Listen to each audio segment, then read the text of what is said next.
Olá pessoal, tudo bom? O professor José Carlos Queller aqui com os alunos, com vocês da segunda série do ensino médio, hoje com a nossa aula 15, E só lembrar vocês, não esquecerem de fazer o registro de frequência, Que agora está dentro do primeiro link, o link da atividade obrigatória. Tá? Também ele mandar abraço aí para todo o Paraná, o pessoal que está mandando lá via rede social, lembrando, os professores que estão mandando mensagem também, que estão assistindo, estão curtindo nossas aulas, tá? Hoje, essa semana foi um pessoal de Rio Negro também mandar um abraço para o pessoal de Rio Negro também que está acompanhando nossas aulas. Então hoje a aula é sobre música no século XIX, iniciozinho do século XX, que é a música clássica daquela época, que é a música erudita, pessoal? Que a gente viu, que é o romantismo. A gente falou um pouquinho sobre a música clássica na aula passada, Se eu não me engano foi na aula 14, 13 ou 14, E agora a gente vai falar essa continuação, que a gente começou, lembra que Beethoven deu os primeiros tons, aí para a música romântica, para essa teoria que a gente vai ver hoje, a partir da sua terceira sinfonia, depois se firmou na quinta sinfonia, a gente chegou até a nona sinfonia do Beethoven. Então, traçar hoje os objetivos, as principais características do romantismo e sua influência na música, dando ênfase às composições realizadas entre o século XIX e século XX. E já vamos começar com um testezinho, para pegar vocês. Sobre a música predominante do século XIX, destacamos o romantismo. Com base nos seus conhecimentos nas artes visuais, que a gente já estudou em alguma aula aí passada, qual a possível característica da música nesse período? Letra A. O compositor é um eterno sofredor ou o compositor só vê alegrias? Essa tá fácil. A gente já volta só para você esquentar na aula de hoje, que vai ter muita música.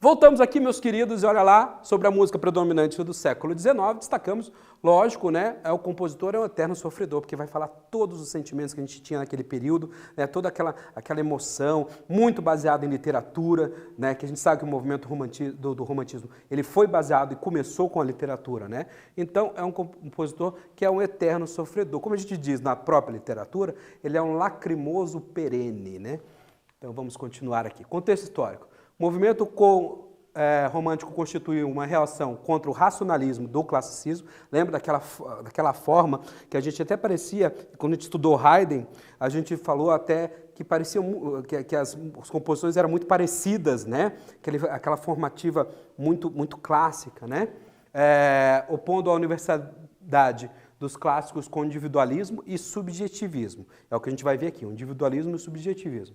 É a chamada música programática, ou música descritiva, respeitando a forma que se tinha no clássico, mas as regras de decomposição clássica. O que acontecia, pessoal? Aqui, as nuances, elas vão ser mais bruscos, vai ter uma mudança muito brusca de tonalidade, o que não se tinha naquele período clássico. Começou a ter lá quando Beethoven começou a aparecer na nossa mídia, O romantismo surge sobre as bases tonais sólidas. O período é o derradeiro momento da música tonal, como eu já falei, da variação de tom. Maior liberdade de modulação e o cromatismo cada vez mais progressivo que levou os músicos até a fronteira do sistema tonal de Bach, que a gente estudou lá na música barroca, que a gente viu. Aula 9, hein, pessoal? As formas livres, como os lieds, leads, perdoe a pronúncia, prelúdios, rapsódias, o sinfonismo, o virtuosismo instrumental e os movimentos nacionais incorporaram elementos alheios à tonalidade do clássico, até chegarem à beira da atonalidade. com uma música de Wagner. Pessoal, então, o regionalismo, como a gente vê no romantismo, ele vai se incorporar dentro da música. Então a gente vai ter rapsódias, tudo buscando as músicas folclóricas, né? Inspiração no folclore de cada país, de cada região desse compositor. O artista é o eterno sofredor, como eu já falei. Temas como a pobreza, a humilhação, as desventuras amorosas, a incompreensão, mostra o caráter singular do artista. Tá? Sob o desafio da habilidade técnica dos virtuosos, são aqueles caras que são feras em determinados instrumentos, como a gente já falou lá nas aulas anteriores, tornava a parte do solo cada vez mais difícil. Vai ter principais nomes aí, que a gente vai falar hoje, que vão trabalhar justamente isso. Vão levar a música de uma maneira tão difícil que são considerados até difíceis de tocar até hoje. Tá? O músico procurou se firmar como um artista autônomo, deixando de submeter aos patronos ricos, mas vai acontecer ainda. Houve um florescimento da canção, principalmente dos Lieds, né? Canção em alemão, que quer dizer, para piano e canto. Tá? O primeiro líder foi o compositor Schubert, que a gente vai falar sobre ele hoje. Tá? Então vamos exercitar mais um pouquinho agora, com um tempinho mais, que é a hora de escrever. Escreva sobre o Lieds e o contexto histórico da música do romantismo, descrevendo suas principais características. Então, toda aquela parte de sentimentalismo, da atonalidade, vale a pena colocar aí, e os leads que surgem, essas primeiras canções dessa música erudita, né, pessoal? A gente já volta.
De volta aqui, pessoal. Então a gente vai com as características dos leads, né, contexto histórico, facinho de você fazer logo no início da aula. Então vamos prosseguir.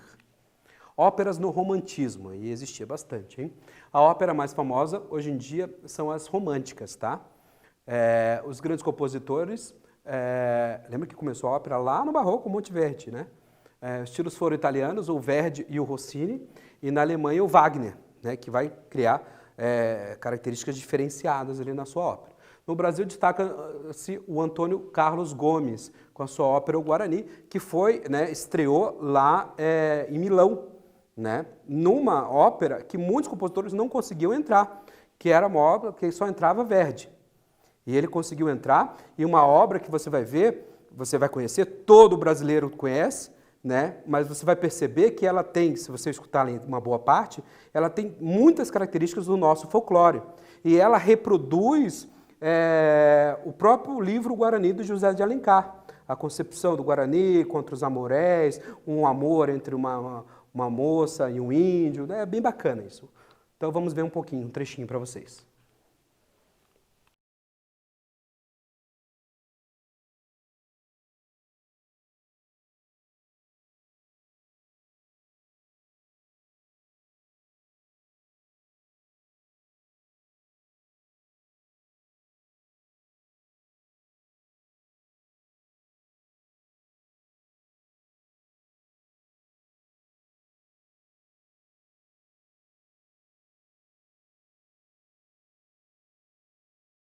Então, pessoal, percebeu aí, pessoal da UFRJ cedeu as imagens. Então, assim, todas as imagens que a gente está trabalhando hoje, a maioria são de filarmônicas nacionais, né? Então, a gente vai falar com a Filarmônica de Gramado, né? A própria de Heliópolis, que sempre cede material para a gente. E aqui é da UFRJ, né?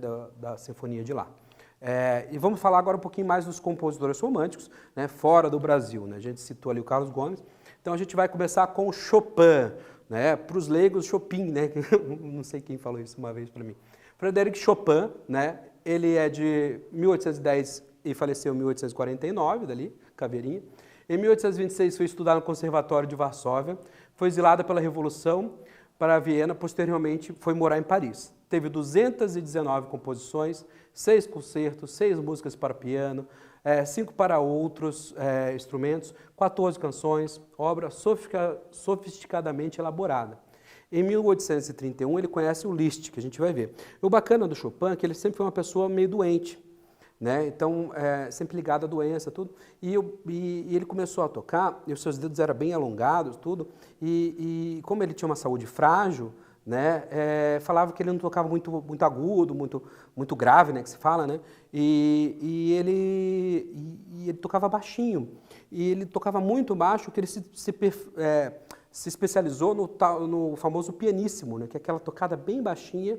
Por quê? Porque para ele ter a força no final, na hora dele entrar no momento grave da música, ele ter a pressão necessária. Então ele ficou super pianíssimo, que falam, que o Chopin tocava nas suas músicas. A gente vai botar uma música dele hoje aqui, e você vai perceber que ele compôs muitas músicas interessantes, muitas composições bem elaboradas, tá? E era, né, um virtuosismo no piano, né, pessoal? Então vamos escutar agora. Franz Ventura, não pode esquecer, a gente já usou ele aqui, ele também está cedendo muito material para a gente, tá? Então vamos escutar.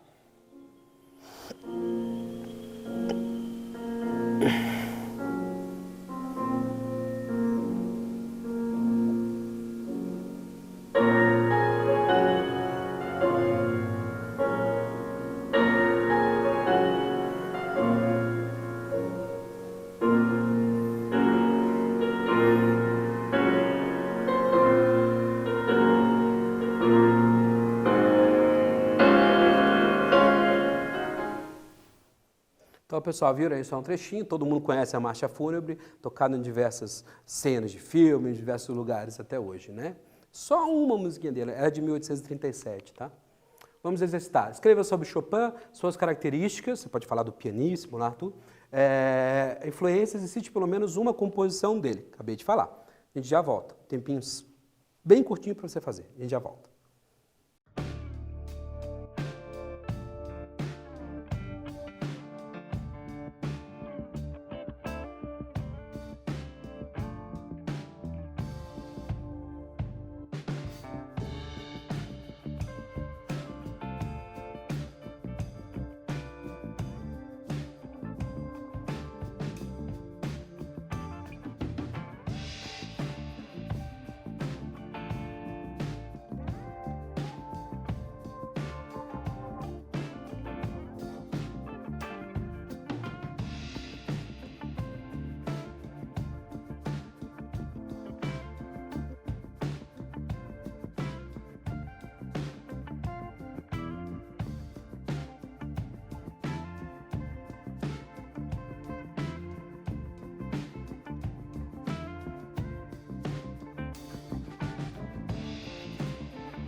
Voltamos aqui, meus queridos, lógico que você já escreveu bastante coisa sobre Chopin, pesquisou na internet também e vai gostar de muitas outras músicas, composições dele que vale a pena.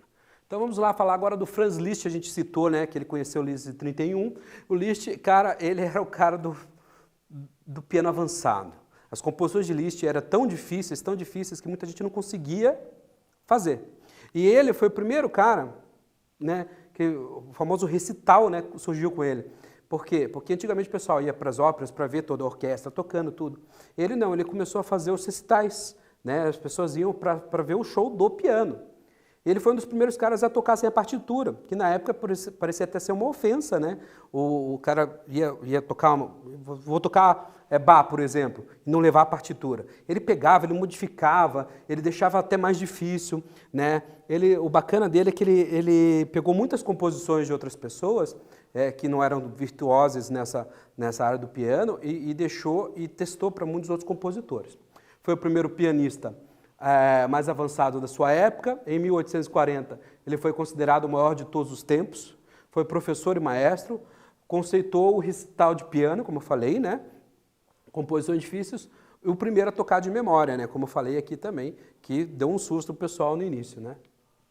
Vamos escutar uma música do Liszt? Vocês vão lembrar bastante, porque são as rapsódias húngaras. Ele tem mais de 20 rapsódias e a gente escuta muito nos desenhos animados, né, do Pica-Pau, do Pernalonga. Então vale a pena, você vai lembrar um pouquinho.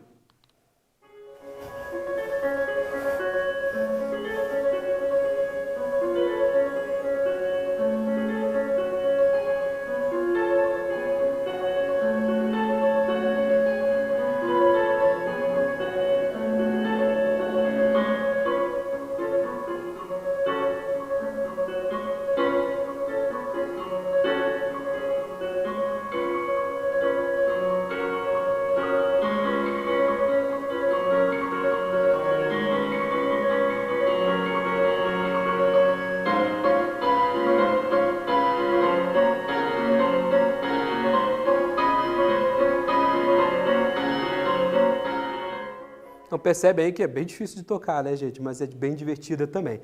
Então vamos prosseguir aí, que a gente tem muito compositor para falar hoje. É a Rapsódia Húngara número 2, essa, de 1847, tá?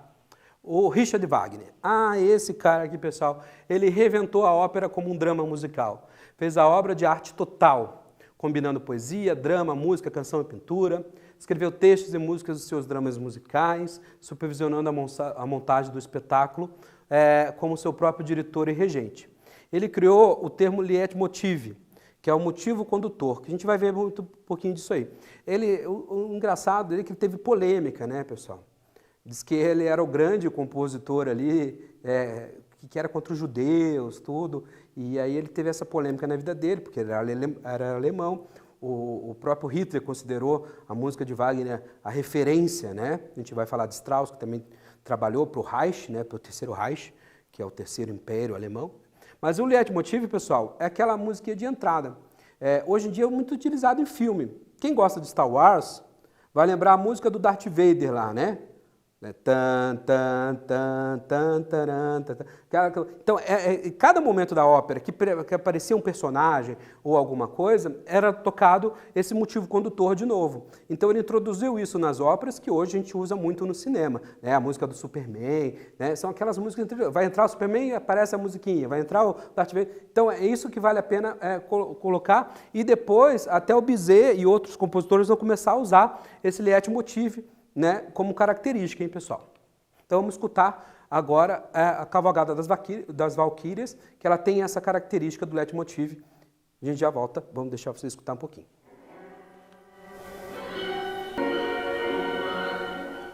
Perceberam aí, né, pessoal? Essa ideia, essa composição bem conhecida também, né, utilizada em filmes até hoje. Vamos falar agora do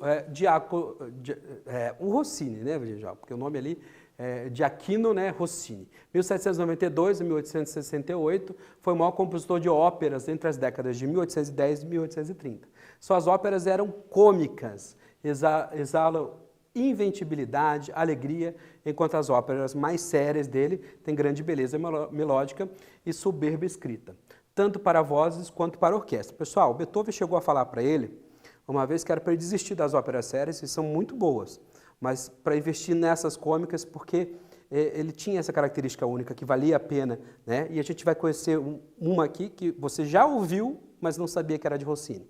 Vamos escutar.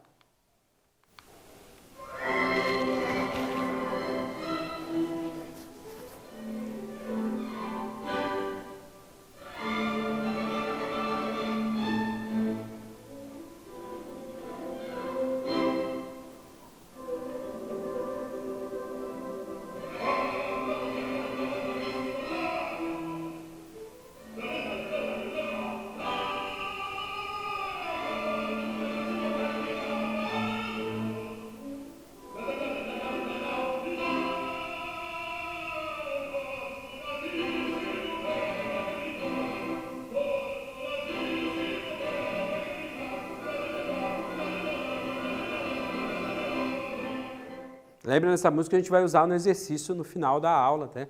Então, pessoal, aí é o Fígaro, o famoso Fígaro, né? Quem nunca ouviu falar?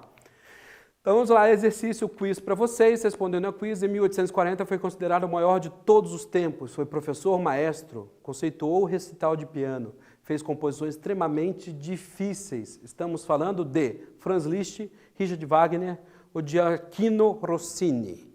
A gente já volta.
Voltamos aqui, né, pessoal? Lógico que foi considerado o maior de todos os tempos, o pianista, o virtuoso, o Franz Liszt, né? Resposta correta. Prosseguindo, mais uma, né? Mais um quiz agora sobre Rossini. Observe, suas óperas cômicas exalavam inventividade, né? Maior compositor de óperas de 1810 a 1830, fez a obra de arte total combinando poesia, drama, música e canção. Letra A, 1 e 3 são corretas, a 2 e a 3 são corretas, ou a 1 e a 2 são corretas? Facinho para você, sobre Rossini, a gente já falou do Fígaro, a gente já volta.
Pessoal, voltamos aqui, né? Muito fácil, né? Lógico que fez a obra de arte total, isso não é com a música, né? Combinando poesia, drama, música, canção e pintura, não tem nada a ver com pintura. Então, as alternativas corretas é a 1 e a 2, a letra C, pessoal. Prosseguindo, agora falar dos Strauss, né? Uma família bem comprida, uns parentes, tio, vovó lá.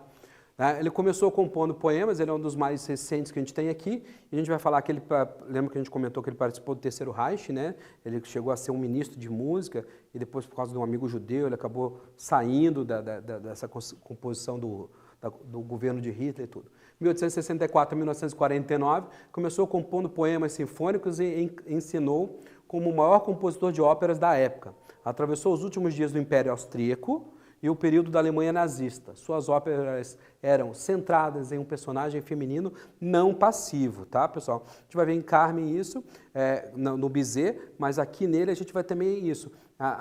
Muitas óperas eram inspiradas em personagens femininos, e muitas eram composições fracas, composições escritas, né, de pessoas que não tinham muito destaque. Aqui não, ele pegava Electra, tudo, mulheres fortes, viris, né. Então, a Zaratustra, né, inspirado no texto de Nietzsche, né, um poema sinfônico de 9 movimentos, baseado na constatação de que Beethoven ou Brahms já haviam esgotado a forma clássica da sinfonia, sempre em 4 movimentos. Então, ele fez uma sinfonia de 9 movimentos. A gente estudou sobre movimentos na aula passada, né? Recebia a orquestra com conteúdo filosófico e sutilezas psicológicas. Essa música é muito conhecida, que a gente vai tocar agora, e você vai curtir aqui com a gente, o Assim Falou, Zaratustra, de 1896.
Então, pessoal, aí, né, essa composição ficou conhecida muito no filme 2001, Odisseia no Espaço, né?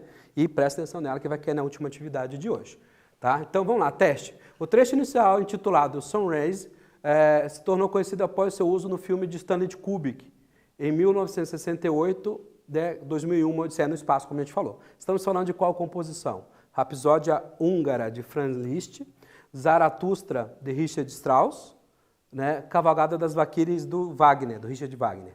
Pensa um pouquinho, tá bem fácil, a gente já volta.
Voltamos aqui, né, pessoal? Lógico que essa questão do 2001, Odisseia no Espaço, a gente acabou de escutar o Zaratustra do Richard Strauss, né? Do Richard Strauss.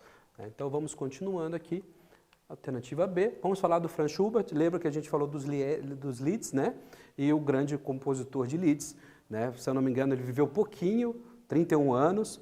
Tá? E ele, cara, ele compôs, foi um dos grandes compositores, ele compôs, se não me engano, 1029 obras, ou 1009 obras, e para você ver uma lista bem grande com tão pouco tempo de vida. Especialista em música sacra e de Lieds, né? Após sua morte, a música ganhou destaque, foram 9 sinfonias, um concerto, 147 de piano, 77 instrumentais, 10 óperas, 185 corais e 580 canções, que são os Lieds, né, pessoal?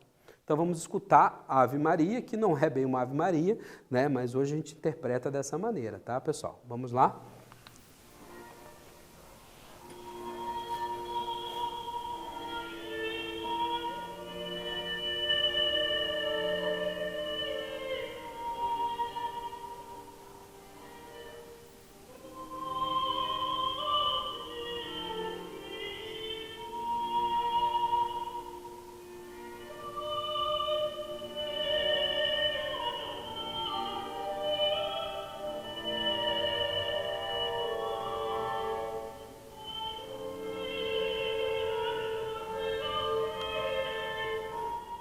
Então, como eu falei, ela não foi composta para ser Ave Maria, acabou se tornando, né? Ela tem um outro nome, né? Alguma coisa sobre lago, alguma coisa assim, não me lembro o nome agora certo. Tá? Então vamos continuar, vamos falar do Bizet, que é outro cara das óperas, dedicou grande parte da sua breve e criativa vida, né, pessoal? A maioria desses compositores morreram cedo, né? O Bizet não foi diferente, 1838 a 1875. Para o qual escreveu sua melhor música, com Carmen. Pessoal, ele não chegou para ver esse sucesso. Ele veio à inauguração, o lançamento de Carmen, mas lembra que o Carmen tem aquela caracterização da ópera de Wagner, como eu falei, né? Mas ele mudou o curso da ópera francesa, consolidando um estilo de drama naturalista e na música sensual que alcançaria o auge das décadas depois. Carmen era muito obsceno na época que se falava, né? Essa homenagem, essa composição, essa inspiração Carmen, né? Ela fugia até daqueles princípios dos Strauss, do Wagner de compor em cima de temas de femininos, né? E ela era, né, tinha obscenidade, todas essas coisas, e ela foi muito criticada. Vamos escutar um pouquinho, porque é bem conhecida nossa também, essa música Carmen é uma das mais tocadas até hoje, tá?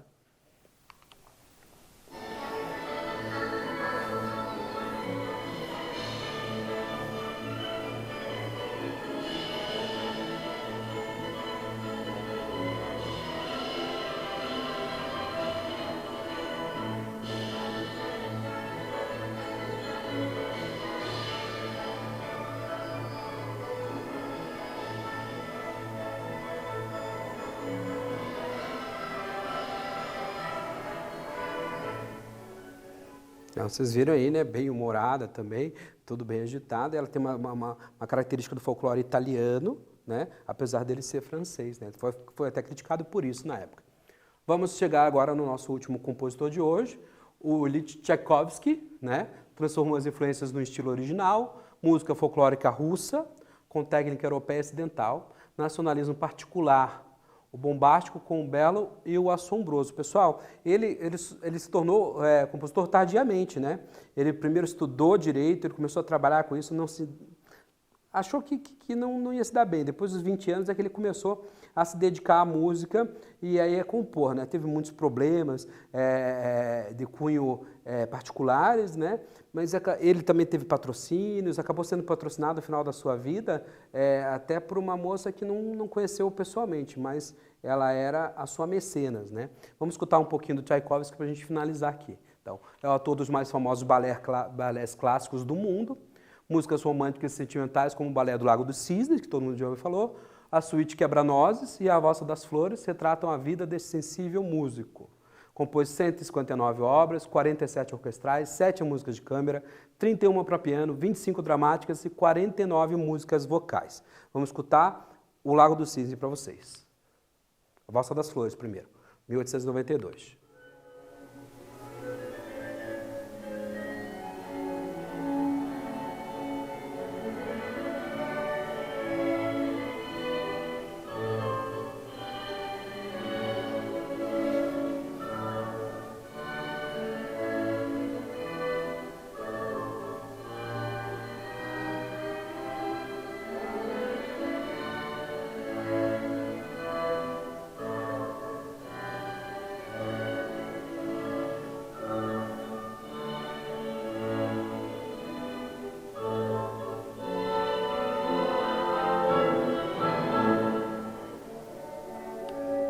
Pessoal, agora o Lago do Cisne para a gente finalizar, tá?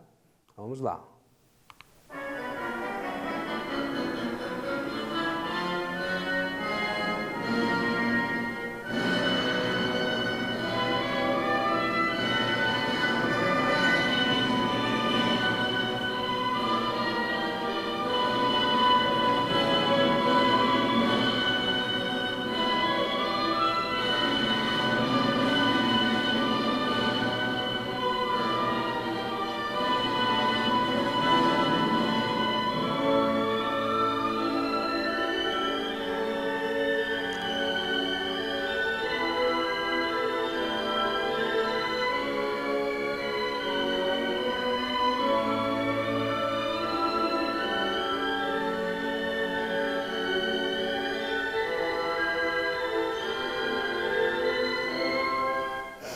Bem conhecido, né, pessoal? Então vamos aqui finalizar com a última obra, que é analisando a última atividade, que é baseado nas composições abaixo, relacione as possíveis imagens na qual você aplicaria alguma trilha sonora.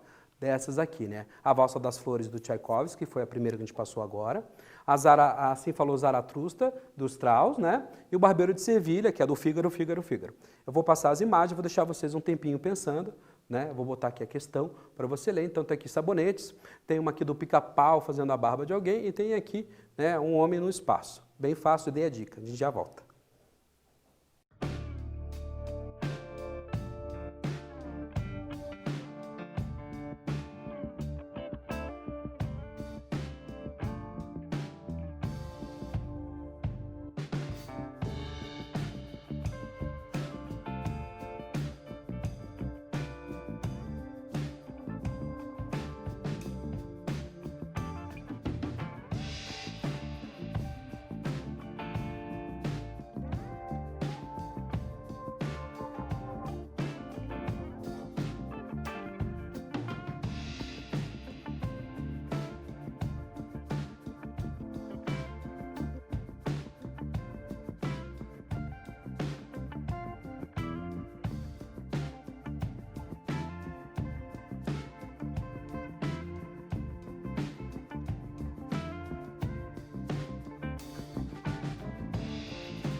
Pessoal, voltamos em definitivo aqui, né? Olha só, falando igual futebol. Pessoal, aqui. Então, sabonete, lógico, né, que a gente vai falar sobre, né, qual a alternativa aqui, as alternativas. O Barbeiro de Sevilha, aqui com Rossini no pica-pau, né?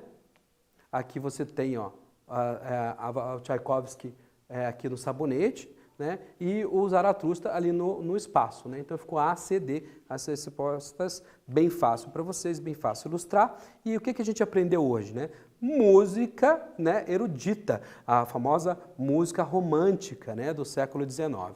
Característica do romantismo na música, alguns compositores, obras pessoais. Pessoal, eu esqueci de falar de Mendelssohn, tinha muitos outros para a gente falar, né? Infelizmente não dá, o nosso tempo é curto, mas tem muitos compositores dessa época, estudem bastante e até a próxima, se Deus quiser. Aquele abraço.